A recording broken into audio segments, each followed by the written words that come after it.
Olha, esta semana o Ministério da Saúde lança diretrizes para reduzir a prática desnecessária de procedimento durante o parto. Algumas ações realizadas podem provocar danos à saúde, quanto à mãe do bebê e por aí afora. No Brasil, algumas técnicas deveriam ser usadas, em apenas alguns casos, tornaram-se rotina. Eu trouxe aqui recentemente uma médica que falou a respeito de violência obstétrica, está lembrado dela, não é? E hoje a gente vai olhar para o lado da lei. A advogada, a doutora Maria Luísa Gorca, especialista em direito médico, não é? Ela está aqui conosco. Maria Luísa, boa noite, obrigado pela gentileza, prazer em conhecê-la. Maria Luísa, como é que uma pessoa, né, no caso aí uma mãe, pode se defender de uma situação dessa se ela constatar alguma violência acontecida durante o parto? Em primeiro lugar, a informação, né? Tem muitas coisas que acontecem corriqueiramente e que são uma violência e a pessoa não sabe. Como, por exemplo, o próprio tratamento dispensado às gestantes, às vezes tem gritos, tem xingamentos, tem aquelas brincadeirinhas. Isso tudo a agressão começa aí. Tem muitas outras coisas, lesões corporais que acontecem, procedimentos sem consentimento, tudo isso a gestante pode e deve procurar a justiça. Ela pode tanto ir para um juizado especial ou pode procurar um advogado. E existem várias medidas que ela pode conseguir, tanto criminalmente quanto civilmente. Sim.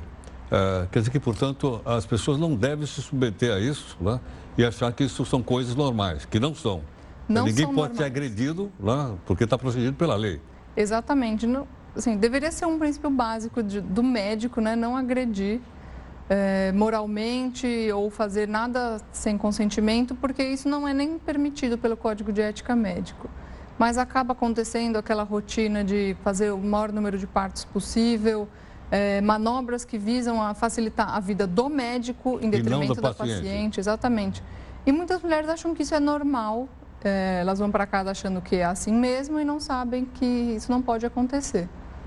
Como é que ela pode provar uma coisa como essa? Não é complicada? É difícil. Ela já disse que ela está sozinha, mas o médico está lá acompanhado de outros seus colegas ou de enfermeiras. Exatamente. Que vão testemunhar contra. A questão de estar sozinha já é uma violência, porque a mulher tem, por lei, o direito de ter um acompanhante que ela escolher.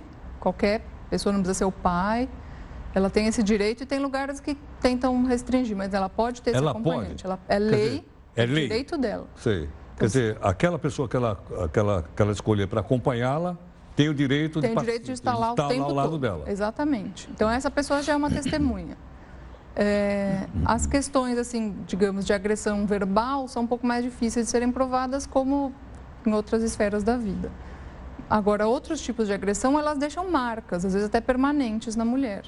Como, por exemplo, um procedimento muito utilizado no Brasil e que pela Organização Mundial da Saúde não deveria chegar nem 10% dos casos, é a episiotomia, que é um corte que os médicos fazem na vagina, perto do períneo, para abrir mais e facilitar para eles a saída do bebê. E dependendo de como isso é feito, pode ser lesões permanentes para a mulher, ela pode ficar com incontinência, fora cicatrizes horríveis. Agora, ela tem que autorizar isso ou não? Tem que autorizar. Qualquer procedimento sem autorização cirúrgico, dela não pode? Sem autorização não pode. É uma lesão corporal, porque não foi autorizado. Porque, assim, qualquer procedimento cirúrgico é uma lesão corporal. Mas você pode dispor do seu corpo, se você autorizar. Então, se não for autorizado, é um crime. Caso a mulher seja informada, olha, nesse caso é necessário, a senhora autoriza, as consequências podem ser essas e essas, vamos fazer assim, assim, é o consentimento informado, que é um dos princípios que o médico tem que se guiar. Ela pode ser feita. Agora, simplesmente o que acontece é, está demorando, vai lá e corta.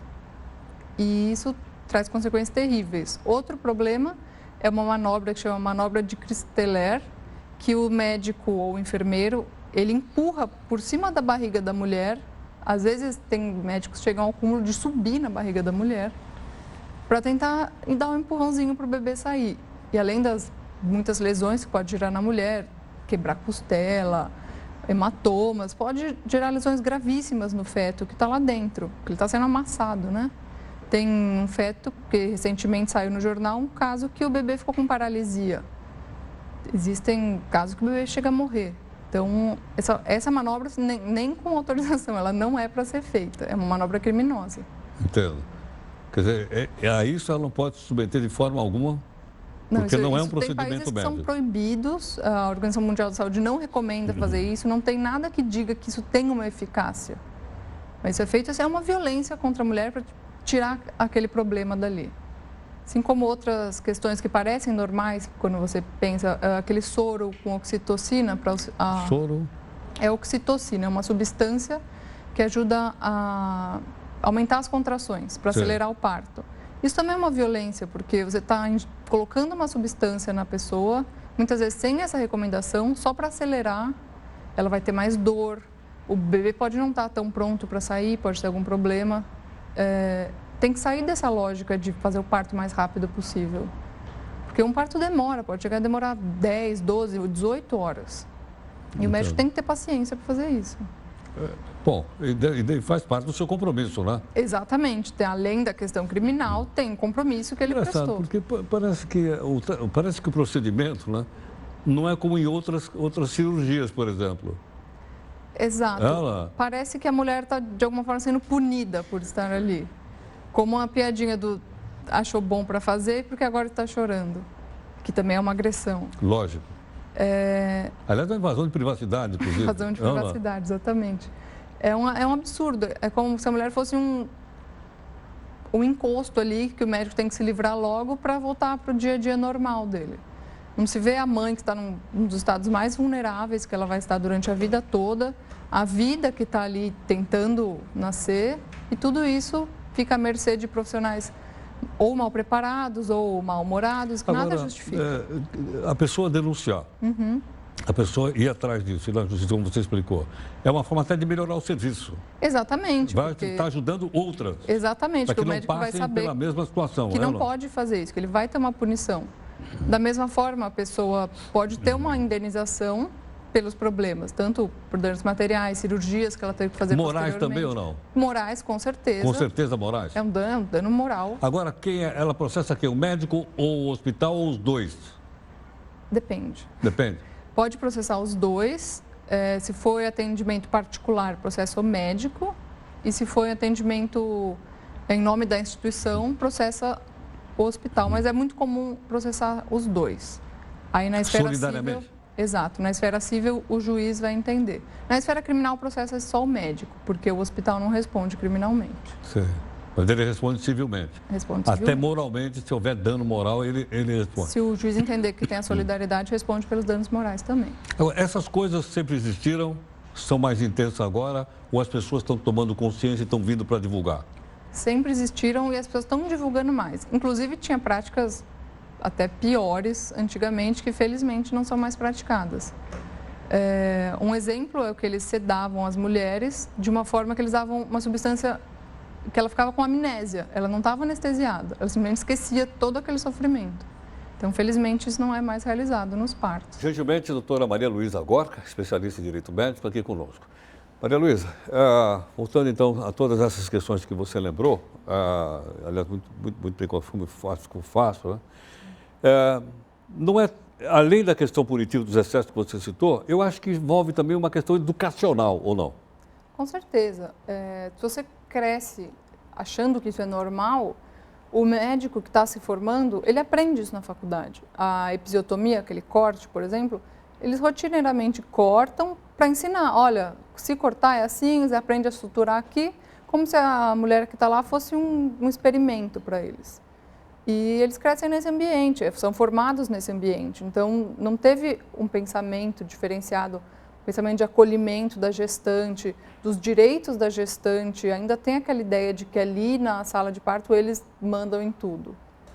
Então, precisa dessa conscientização também para a classe médica, de que não existe mais o médico é Deus, digamos assim. Ele precisa do consentimento da paciente, ele precisa pensar nos direitos da paciente, do feto que está nascendo, do bebê, e saber que tem lei, né? Saber que tem consequência, saber exatamente. Que tem lei, né? Saber que tem consequência, porque, infelizmente, muitos casos, às vezes, acontece a denúncia, principalmente nos órgãos de classe, às vezes acontece aquele corporativismo, que infelizmente ainda existe, e o médico recebe a menor punição possível. Tá ótimo. Maria Luísa, muito obrigado pela gentileza, prazer em conhecê-la. Muito obrigado. Até a próxima. Bom, Como disse a doutora Maria Luísa agora há pouquinho, essa questão também é uma questão de ordem educacional, não é uma questão de ordem cultural, né? Obviamente é uma questão das pessoas que viram a entrevista, né, viram a notícia, de contarem para outras pessoas, isso tem que se propagar na nossa sociedade. Hoje, né, nós temos aqui, ó, apesar da banda larga, como foi explicado agora um pouquinho aqui, né, da gente compartilhar com as pessoas para que a gente possa educar as pessoas para o respeito aos direitos humanos. Em 30 segundos a gente volta.